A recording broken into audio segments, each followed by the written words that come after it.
जब भी आप अपनी प्रॉपर्टी को किराए पे देंगे, अब आपको इनकम टैक्स देना पड़ेगा। रेंटल इनकम का जो कंसेप्ट है वो बहुत पुराना है, लेकिन ज़्यादातर लोगों को इस बात का नहीं पता कि जो आमदनी हम किराए की मद में किराएदार से वसूल कर रहे होते हैं किराए की शक्ल में, उसके ऊपर आपको जो है वो टैक्स देना पड़ता है। और वो टैक्स जो है वो दिया जो जाता है उसको इनकम टैक्स कहते हैं, क्योंकि वो आपकी आमदनी है। ज़्यादातर लोग ये समझते हैं कि हमें सैलरी से इनकम आ रही है, या हमें बिजनेस से इनकम आ रही है, या हमारे बैंक में पैसे पड़े हुए हैं उससे हमें कोई इनकम आ रही है, तो इसके अलावा और कोई सोर्स नहीं है। लेकिन कानून ये कहता है, इनकम टैक्स लॉ ये कहते हैं कि अगर आपने कोई अपनी प्रॉपर्टी जिसमें प्लाट है, मकान है, दुकान है, कुछ भी आपने रेंट आउट किया हुआ है और उस पर आपको जो है वो एक सर्टेन अमाउंट से ज़्यादा जो है वो रेंट रिसीव हो रहा है, तो आपको जो है वो इनकम टैक्स देना पड़ेगा। अब कितनी आमदनी पे आपको कितना टैक्स देना पड़ेगा,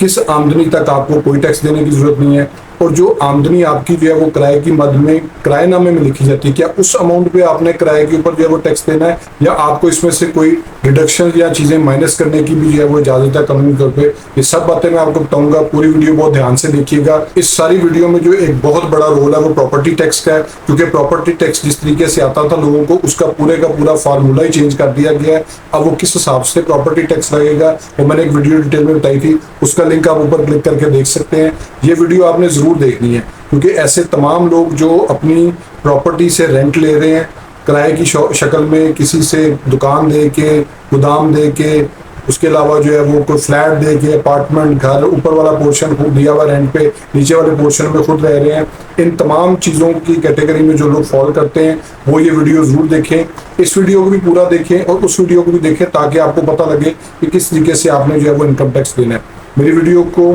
पूरा देखा करें ताकि आपको सारे कॉन्सेप्ट्स क्लियर हो, क्योंकि मेरी कोशिश होती है कि मैं तमाम कॉन्सेप्ट जो होते हैं उस वीडियो से रिलेटेड, उस टॉपिक से रिलेटेड, वो मैं उस वीडियो में मुकम्मल कर लूँ। मेरी वीडियो को लाइक किया करें, कमेंट किया करें, शेयर किया करें। कोई भी आपको लीगल एडवाइस चाहिए तो वो आप कमेंट करके जो है वो पूछ सकते हैं। अब आ जाते हैं अपने टॉपिक की तरफ कि किस तरीके से जो है वो इनकम टैक्स जो है वो कितनी अमाउंट पे देना पड़ेगा, कितनी अमाउंट पे नहीं देना पड़ेगा। इसके लिए मैं आपको स्क्रीन पे लेके चलता हूँ ताकि आपको अंदाजा हो सके कि कितने किराए पे आपने कितना टैक्स जो है वो आप गवर्नमेंट को देना है। ये आप अपनी स्क्रीन के ऊपर देख सकते हैं कि डिफरेंट स्लैब्स बना दिए गए हैं, और उसमें ये बताया गया है कि जहाँ पे ग्रॉस अमाउंट ऑफ रेंट जो है वो 3 लाख रुपए से एक्सीड नहीं करती है सालाना, उसके ऊपर आपने जीरो टैक्स देना। यानी कि अगर आप जो है वो सालाना 3 लाख रुपए तक इनकम वसूल कर रहे हैं तो आपको कोई टैक्स नहीं है। और इन शॉर्ट अगर हम इसको देखें तो अगर आप माहाना 25,000 रुपया किराया जो है वसूल कर रहे हैं तो आपने कोई इनकम टैक्स नहीं देना। ठीक है, दूसरी कैटेगरी में हम आ जाते हैं जहाँ पे जो है वो ग्रॉस रेंट ऑफ अमाउंट जो है वो 3 लाख से ज्यादा है लेकिन 6 लाख रुपए से कम है, तो उस सूरत में आपने 5% of the gross amount exceeding 3 lakh रुपए जो है ना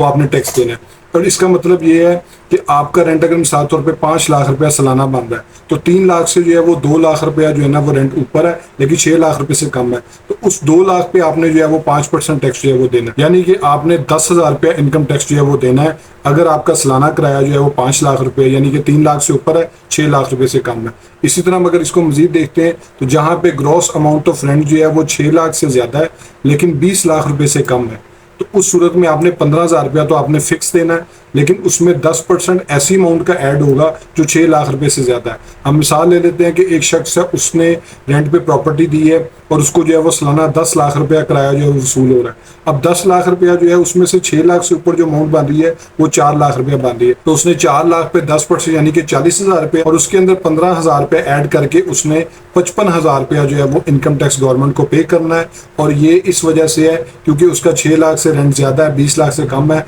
लेकिन उसका रेंट जो है वो 10 लाख है। इसी तरह अगर उसका रेंट हम मिसाल ले लेते हैं कि 20 लाख रुपए तक चला गया है तो 6 लाख से ऊपर जो अमाउंट बन रही है वो 14 लाख रुपया बन रही है। 14 लाख का उसने 10% जो है वो 1,40,000 रुपया प्लस उसमें 15%, तो 1,55,000 रुपया इनकम टैक्स जो है वो उस शख्स ने अदा करना है जिसको सालाना 20 लाख रुपया जो है वो रेंट वसूल हो रहा है। इसी तरह अगर 20 लाख रुपए से ऊपर जितना मर्जी रेंट चला जाए तो उसमें 1,55 जो है वो उसने फिक्स देना है और 25% उसने उस अमाउंट का देना है जो 20 लाख रुपए से ऊपर है। तो ये तो हो गया ग्रॉस अमाउंट का कैलकुलेशन, लेकिन इसको करना कैसे है वो भी मैं आपको बता दूं कि ये अमाउंट ऐसी नहीं है कि जो किराएनामे में लिखी गई है तो आपने उस तरीके से उसको एज इट इज ऐड कर लेना है। जब हम इसकी रेंट में एंट्री करते हैं इनकम टैक्स रिटर्न में, तो ये आप देख सकते हैं इनकम टैक्स रिटर्न के अंदर जो है वो हम मिसाल के तौर पे जैसे ही इसके अंदर रेंट लिखते हैं जी कि हमने 10 लाख रुपया जो है वो रेंट जो है वो वसूल किया है, तो जैसे हम इसको कैलकुलेट करते हैं तो वो जो हमारा नेट है उसमें से वो 1/5 ऑफ द रेंट जो है वो अमाउंट टोटल में से माइनस कर देता है system automatically,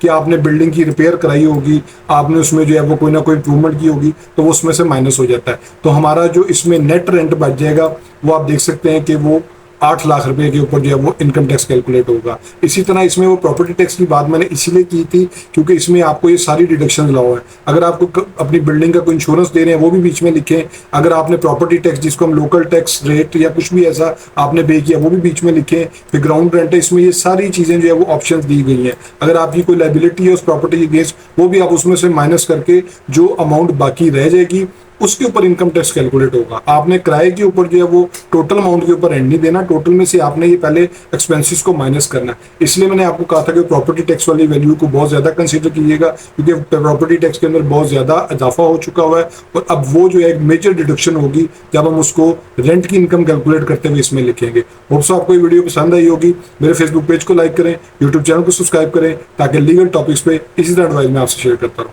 thank you for watching.